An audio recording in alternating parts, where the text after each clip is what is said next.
पायल classes में आपका स्वागत करता हूँ। आज जो हम पढ़ने वाले हैं वो है passive voice of interrogative sentence. प्रश्नवाचक वाक्यों को किस तरह से एक्टिव से पैसिव में बदला जाता है, तो हम आज इसी पर चर्चा करेंगे। तो दोस्तों देखना, जो इंटरोगेटिव सेंटेंस होते हैं हमारे, वो दो टाइप से आते हैं हमारे लिए। एक तो वो जो एचवी से शुरू होते हैं, और एक वो सेंटेंस होते हैं जो WH वर्ड से शुरू होते हैं। WH word like that, what, when, where, how, ये और भी हैं जो इन से शुरू होते हैं, वो इंटरोगेटिव WH वर्ड वाले होते हैं, और ये सहायक क्रिया से शुरू होते हैं, ये भी WH वर्ड होते हैं, वाक्य प्रश्नवाचक। अब यहाँ जो एचवी से स्टार्ट होंगे इनका स्ट्रक्चर एक्टिव में देखिए। सबसे पहले क्या आती है? एचवी, उसके बाद सब्जेक्ट, उसके बाद एमडी, जिस टेंस में वाक्य है उस टेंस के हिसाब से एमडी, ऑब्जेक्ट और एटीसी, क्वेश्चन मार्क। अब इनका जो हम पैसिव में लिखते जाएंगे वाक्य को, तो किस तरह से बनाना है? तो हमें एचवी चाहिए, फर्स्ट में एचवी है तो यहाँ भी पैसिव में भी एचवी ही चाहिए, लेकिन ये एचवी बदली हुई एचवी होगी। उसके बाद जो एक्टिव का ऑब्जेक्ट है वो हमें सब्जेक्ट के स्थान पर रखना है। और उसके बाद क्या करना है? एमबी की थर्ड इस्तेमाल करनी है, प्लस वाई, और जो एक्टिव का सब्जेक्ट है उसको यहाँ पर रखना है, और क्वेश्चन मार्क। जो भी कुछ रेस्ट ऑफ द सेंटेंस है उसको यहाँ लिख देंगे, और क्वेश्चन मार्क। अब देखिए WH वर्ड वाले वाक्य किस तरह से स्ट्रक्चर होता है इनका। तो पहले देखिए AB WH वर्ड, उसके बाद HV सहायक क्रिया, उसके बाद सब्जेक्ट, उसके बाद MB, अब MB की फॉर्म कौन सी आएगी? उसके बाद ऑब्जेक्ट ETC और क्वेश्चन मार्क। अब इस तरह के वाक्य जो आपको आते हैं, तो उन वाक्यों को पैसिव में किस तरह से बदला जाएगा? तो यहाँ देखिए इसका स्ट्रक्चर PV, जो WH वर्ड है उसको आपको यहाँ रखना है, WH वर्ड, HV बदल के जो आएगी। उसके बाद जो एक्टिव का ऑब्जेक्ट है वो पैसिव का सब्जेक्ट बनता है, तो यहाँ पर आ जाएगा ऑब्जेक्ट, एक्टिव का ऑब्जेक्ट यहाँ 30 नंबर में लिखेंगे। उसके बाद हमें चाहिए एमपी की third form, by, subject, ETC और क्वेश्चन मार्क। तो इस तरह से वाक्यों को पैसिव में बदला जाएगा।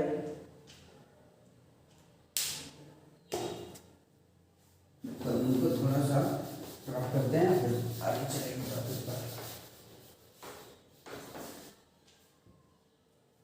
अब देखिए उदाहरण,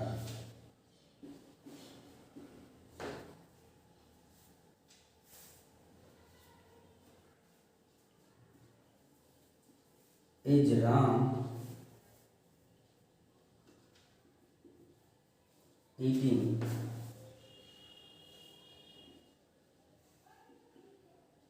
apples at this time? ये आपको एक सेंटेंस है। अब इसे हमें पैसिव में बदलना है, तो देखिए किस तरह से बदला जाएगा। पहले तो आप ये देखिए कि वाक्य किस टेंस से लिया गया है। तो आपको एज और क्रिया में ING, ये दो चीज़ पहचान करेंगे। कौन सा टेंस है हमारा? Present continuous. अब प्रेजेंट कंटिन्यूअस में इजएमआर को इजएमआर में ही रखा जाता है। अब जो इज आई है यहाँ पर वो इस सब्जेक्ट के अकॉर्डिंग आई है, लेकिन यहाँ पर क्या आएगी? अब देखिए इस वाक्य का ऑब्जेक्ट क्या है? ये है एप्पल, जो अब सब्जेक्ट बनेगा। अब इसके अकॉर्डिंग इन तीनों में से क्या लोगे आप? देखिए एप्पल्स आपने रखा है यहाँ पर, एप्पल्स। देखो यहाँ पर सब्जेक्ट से पहले एचवी है, तो आपको यहाँ भी, अब ये सब्जेक्ट बना है एप्पल, तो इससे पहले आपको एच वी यूज करनी है। अब देखिए HMR, तीनों में से आप क्या लोगे? एप्पल्स बहुवचन है, तो इसके अकॉर्डिंग आएगा यहाँ आ। उसके बाद क्या करना है हमें? देखिए यहाँ पर क्रिया में ING है, NV4 है। अब ये ING हमें हटाकर बी में जोड़नी है, तो यहाँ विंग आ जाएगा। उसके बाद हमें क्रिया की थर्ड फॉर्म चाहिए, ईटन। उसके बाद क्या होगा? जो हमारा सब्जेक्ट है, एक्टिव का जो सब्जेक्ट है, वो यहाँ वाई लग के आएगा, राम। और ये rest of the sentence at this time, ये है और क्वेश्चन मार्क। तो इस तरह से इंटरोगेटिव वाक्यों का पैसिव बनाया जाता है।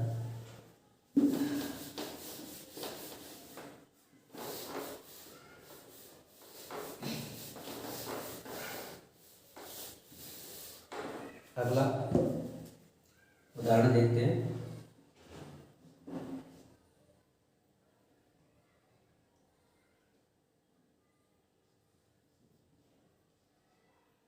Where did you eat mango yesterday? अब यहाँ पर देखिए, Where did you eat mango yesterday? तो ये वाक्य किस टेंस से आया है, जिसकी पहचान कैसे करोगे आप? अब देखिए इस वाक्य में जो सहायक क्रिया है वो डिड है, और डिड किस टेंस की सहायक क्रिया होती है? डिड होती है पास्ट इंडेफिनिट टेंस। अब ये वाक्य एक्टिव वॉइस का है, क्योंकि डिड तो एक्टिव वॉइस में ही आती है। अब इसको पैसिव में किस तरह से बदला जाएगा? देखिए WH वर्ड वाला वाक्य है, तो वेयर से ही शुरू होगा पैसिव बेस का। अब देखो वेयर और सब्जेक्ट के बीच में क्या है? HV है, तो यहाँ भी आपको जो ऑब्जेक्ट बन के आएगा मैंगो, मैंगो थोड़ा स्पेस दे के लिखेंगे। अब जो बाजवर डिड जो होता है वो बाजवर में बदलता है। अब यहाँ पर अब ये जो ऑब्जेक्ट है ये इस वाक्य का सब्जेक्ट बन चुका है। तो अब बताइए इसके हिसाब से वाज और वर्ब में से आपको कौन सा चुनोगे आप? तो यहाँ पर वाज, वेयर वाज मैंगो। अब जो हमें चाहिए क्रिया की थर्ड फॉर्म, ईटन YU, और ये टाइम वर्ड जो यस्टरडे। इस तरह से प्रश्नवाचक वाक्यों का पैसिव बनाया जाता है।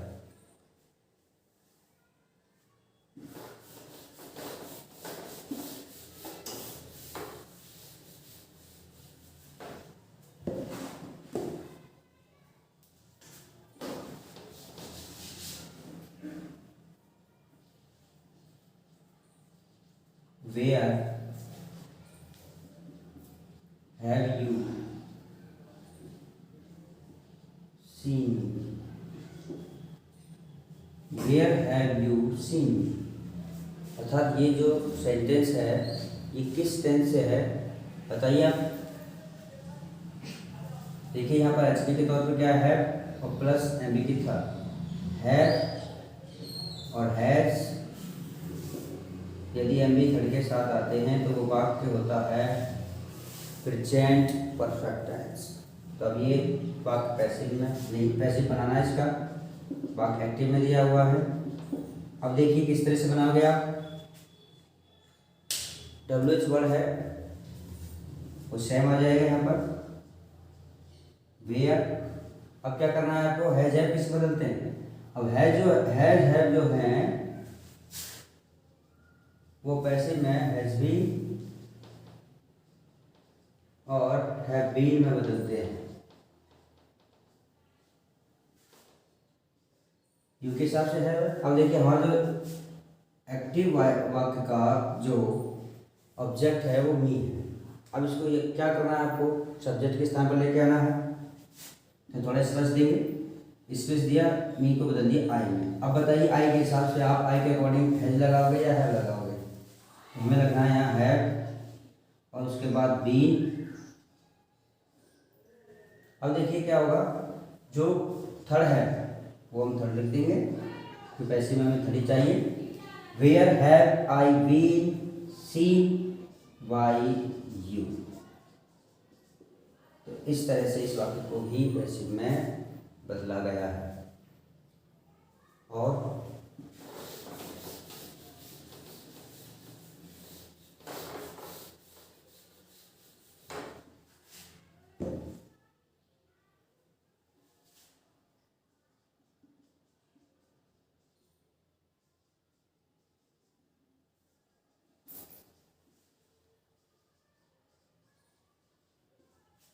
देखिए, ये बात एक्टिव से लिया है और इसको पैसिव में बदलना है आपको। तो पहले तो पैसिव में बदलने से पहले आप ये देखिए कि जो वाक्य है वो किस टेंस से लिया गया है। आपको टेंस की पहचान भी तो पता होनी चाहिए, तभी तो आप वाक्य को बदलोगे। तो ये जो वाक्य है विल के साथ क्या रही है, एम बी फर्स्ट फॉर्म। तो आप यहाँ आ गया future indefinite, future indefinite tense है। अब ये वाक्य जो है ये इंटरोगेटिव है और वो भी एचवी से स्टार्ट होने वाला है। अब इसे भी क्या करेंगे पैसिव में, एचवी से ही स्टार्ट करेंगे। तो क्या होता है कि विल और जो शैल होती है इसकी सहायक क्रिया ये एक्टिव में होती है और पैसिव में क्या आ जाती है, विल भी और शैल भी।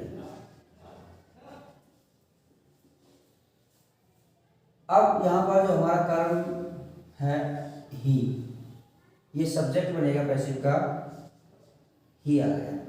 जो हिम था वो ही के रूप में आया। अब बताइए ही के हिसाब से आप विल यूज करोगे या शैल यूज करोगे। थर्ड पर्सन करता है, थर्ड पर्सन करता और सेकंड पर्सन करता के अकॉर्डिंग विल आता है और फर्स्ट पर्सन करता के अकॉर्डिंग शैल आता है। तो यहाँ पर ये थर्ड पर्सन करता है तो हमें लिखना पड़ेगा विल ही। अब जो भी जुड़ी हुई है कर्ता के बाद लिखी जाएगी विल ही भी। अब क्या करना है, क्रिया की थर्ड फॉर्म बीटन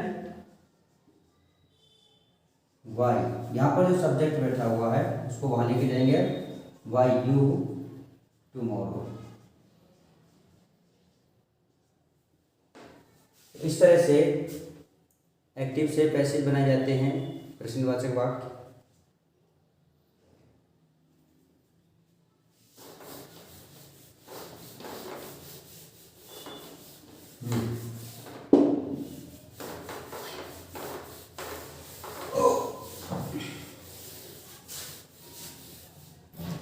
जो होम है डब्ल्यूएच वर्ड का, उसको पैसिव वॉइस में वाई होम में बदला जाता है। अब देखिए हम जैसे कि वाक्य देते हैं एक्टिव वॉइस का, हु प्लेज क्रिकेट हियर। तो यहाँ एक डब्ल्यूएच वर्ड का वाक्य आया है हु प्लेज क्रिकेट हियर। अब देखिए यहाँ इस वाक्य को जब पैसिव में बनाया जाएगा तो हमारे पास जो होम है वो हु है, इसे बाई होम में बदला जाएगा। तो बाई होम, दोस्तों हमने यहाँ तक ये बदल दिया है। अब क्या करना है हमें, तो पहले तो आप ये देखिए कि टेंस कौन सा है। देखिए यहाँ पर क्रिया में एस है तो इसका मतलब है ये प्रेजेंट इंडेफिनिट का वाक्य है। तो प्रेजेंट इंडेफिनिट में हम पैसिव वाले वाक्यों में क्या लेते हैं, एज एम आर। तो बताइए क्या आएगा। अब देखिए जो क्रिकेट है ये इसका कर्म बनेगा, ऑब्जेक्ट इस वाक्य का ऑब्जेक्ट है, इसका बनेगा सब्जेक्ट। तो क्रिकेट, अब इसके हिसाब से बताइए इसके अकॉर्डिंग तीनों में से आपको लेना कौन सा है। तो is by whom is cricket. अब जो हमारी जो एमबी है उसको थर्ड में ले जाना है, played here by whom starting में आएगा। अब देखिए हु या होम के स्थान के साथ हम वाई का इस्तेमाल क्यों करते हैं, क्योंकि जो हु है ना यहाँ पर एक सब्जेक्ट का काम कर रहा है। हु प्लेज क्रिकेट हियर, यहाँ क्रिकेट कौन खेलता है, यानी कि जो खेलने वाला है वही तो सब्जेक्ट है इस वाक्य का, और उसी के बारे में पूछा गया तो इसलिए। और हम जो वाई लगाते हैं वो सब्जेक्ट के साथ लगाते हैं। अब इस वाक्य में सब्जेक्ट कहाँ है, उस सब्जेक्ट के बारे में प्रश्न किया गया है। तो अर्थात जो हु है इसी में ही वाक्य का सब्जेक्ट छुपा हुआ है। तो हम जो वाई इस्तेमाल करेंगे वो हुम के साथ करेंगे। तो यहाँ इसलिए वाई का इस्तेमाल किया जाता है कि हु एक सब्जेक्ट को दर्शाता है, तो bye whom is cricket played here, और जो हु है उसको whom में बदला जाएगा। दूसरा दे देते हैं, उदाहरण देते हैं, दूसरा देखते हैं, who taught you English, तुम्हें इंग्लिश कौन पढ़ाता था, who taught you English। अब यहाँ पर देखिए जो पढ़ाने वाला है वही तो सब्जेक्ट था इस वाक्य का, और उसी के बारे में पूछा गया है। तो हम अब जो हमारा तरीका है वो वाले वाक्यों को पैसे में बदलने का, तो वो स्टार्टिंग में हम क्या रखते हैं, बाय whom, तो इसको भी हम पैसे में बनाएंगे, तो इसकी स्टार्टिंग होगी बाय whom। अब देखिए इसका ऑब्जेक्ट हम इसको ले जाते हैं यू, हमें यहाँ पर अभी इसके और इसके बीच में एचवी का इस्तेमाल करना। देखिए वाक्य कौन सा है, ये किस टेंस से लिया गया है। ये जो वाक्य है ये पास्ट इंडेफिनिट टेंस का है, क्योंकि यहाँ पर एमबी सेकंड का इस्तेमाल हुआ है। अब पास्ट इंडेफिनिट टेंस में पैसिव में क्या लगाते हैं, साइक्रिया, वाज और वर्ब साइक्रिया का इस्तेमाल करेंगे अब इसमें।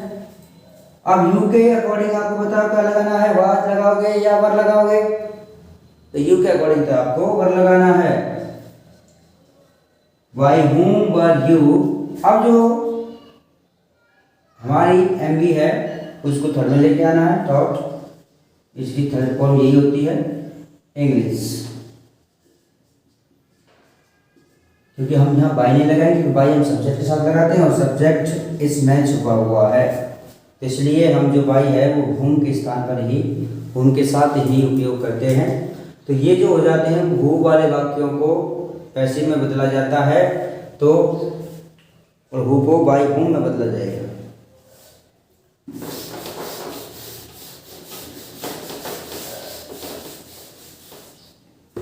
अब देखिए एक वाक्य,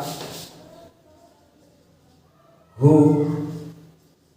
beat him yesterday, ये छोटा सा वाक्य दिया है। अब देखिए इस वाक्य को किस तरह से बनाया जाएगा। ये वाक्य जो है किस टेंस से लिया गया है, कौन से टेंस का वाक्य है, सोचिए बताइए। इससे पहचान हो रही है? नहीं, पहचान इससे हो रही है। अब यस्टरडे जो है वो पास्ट इंडेफिनिट का टाइमर है, तो ये जो वाक्य है वो पास्ट इंडेफिनिट टेंस का है। अब इस वाक्य को किस तरह से पैसिव में बदलेंगे, यहाँ देखें, तो हु किस में बदला जाता है, बाय whom में, बाय whom। उसके बाद हमें चाहिए एचवी। अब देखिए यहाँ पर पास्ट इंडेफिनिट टेंस है, तो हमको वही वाज और वर में से एक लेनी है। अब किसके अकॉर्डिंग लेंगे, देखिए अब हमारा जो पैसिव का सब्जेक्ट बनेगा वो हिम का जो सब्जेक्टिव केस है ही, वो आएगा। अब ही के अकॉर्डिंग इन दोनों में से बताइए क्या लेना है, वाज या वर, तो हम यहाँ पर इस्तेमाल करेंगे was, by whom was he। अब जो ये बीट है इसको ले जाएंगे third form, beaten, by third yesterday. तो इस तरह से हु वाले वाक्यों को पैसिव में बदला जाता है। अगला जो हमारा टॉपिक है वो ये है कि जिन इंटरोगेटिव वाक्यों में कर्म अनुपस्थित होता है उनको कैसे बनाया पैसिव में। देखिए कुछ बात आपके प्रश्नवाचक में से जाएंगे जिनमें कर्म नहीं होगा,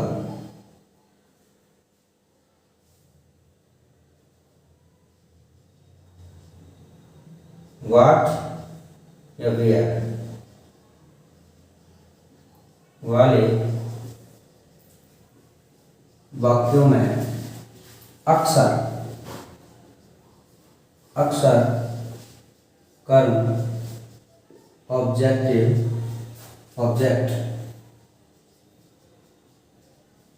अनुपस्थित होता है। अक्सर होता है, ये नहीं कि हर बार ही होगा, कभी कभार कर्म इनके साथ आ भी जाता है, लेकिन ज़्यादातर तो इनके वाक्यों में कर्म अनुपस्थित होगा।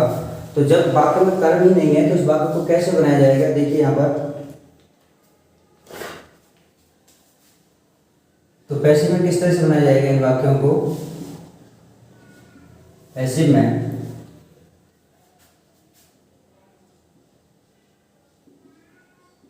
सब्जेक्ट वाला स्थान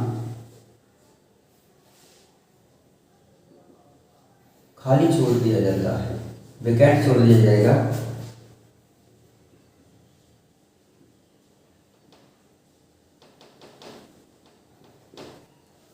करना क्या फिर? दूसरी बात हमें क्या करना है उसमें? सहायक क्रिया, जो टेंस की सहायक क्रिया होगी पैसिव की, सहायक क्रिया को एक वचन लिया जाता है।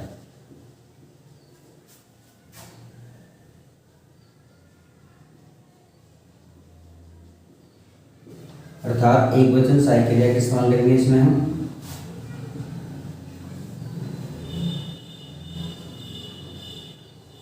Singular helping verb.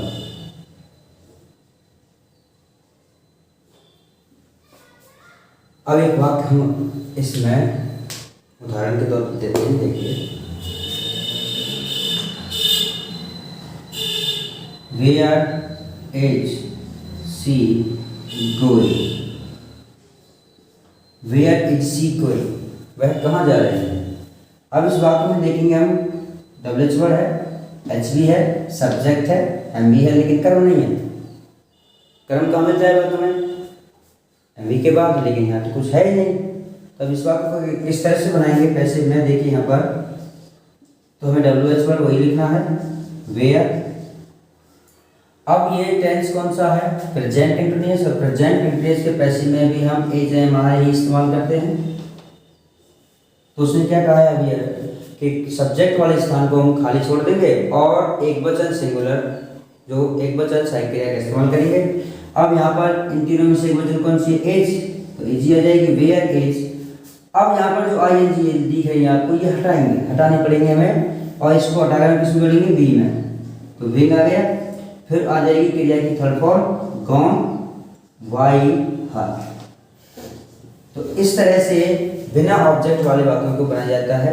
जिन वाक्यों में ऑब्जेक्ट अनुपस्थित है उसमें क्या करते हैं हम, जहाँ हमें ऑब्जेक्ट लिखना था, अर्थात जो एक्टिव वॉइस का ऑब्जेक्ट था वो हम पैसिव में सब्जेक्ट के स्थान पर लिखते थे, उस स्थान को हम खाली छोड़ देंगे।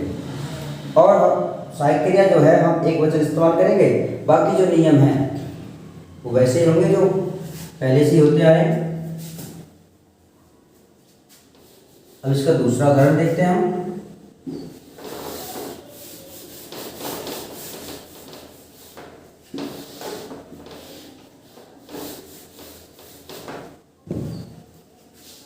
यहाँ पर देखिए, What do you do? What do you do? छोटा सा वाक्य है, बताइए किस टेंस से है। अब ये हम पहचान करेंगे, देखिए एच बी से। यहाँ पर ये एच बी का काम कर रही है डू, और यहाँ पर ये एम बी का, क्योंकि H V W H word में कहाँ की है? सब्जेक्ट से पहले, और एम बी सब्जेक्ट के बाद। तो यहाँ पर दो जगह डू आया है, एक तो यहाँ और एक यहाँ। ये हो गई एम बी और ये हो गई है एच बी, सहायक क्रिया। इस वाक्य को अब पैसिव में बदलना है हमें। कर्म इसमें है नहीं, क्रिया का विभाग खत्म हो रहा है। अब क्या करेंगे? वाट का वाट रखेंगे, वाट। अब देखिए जो डू और डज होते हैं वो पैसिव में इज, एम, आर में परिवर्तित होते हैं। उसने कहा है कि इस नियम में ये कहा गया है कि जब सब्जेक्ट नहीं है आपके पास, पैसिव का सब्जेक्ट नहीं है, तो आपको क्या करना है? सहायक क्रिया का एक वचन लेना है। तो इन तीनों में से वचन कौन सी है? एज। तो हमने यहाँ पर एज इस्तेमाल किया है, व्हाट एज। उसके बाद क्या लेना है हमें? M V third form. M V क्या है? डू। इसको कर देंगे डन, वाई, यू। इस तरह से इन वाक्यों को पैसिव में बदला जाएगा। तो दोस्तों अगला नियम, अगला उदाहरण देखते हैं।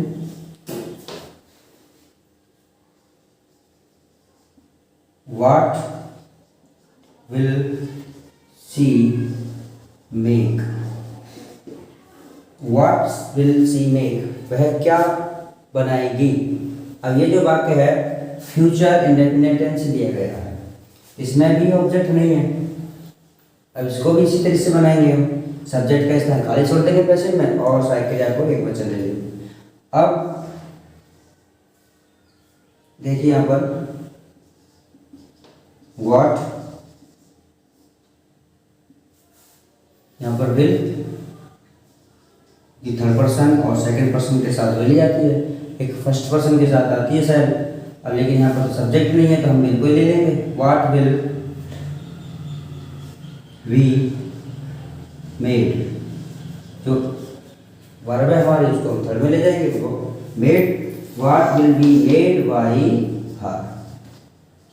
तो जिन वाक्यों में कर्म नहीं होता है प्रश्नवाचक वाक्यों में, उन वाक्यों को इस तरीके से बनाया जाता है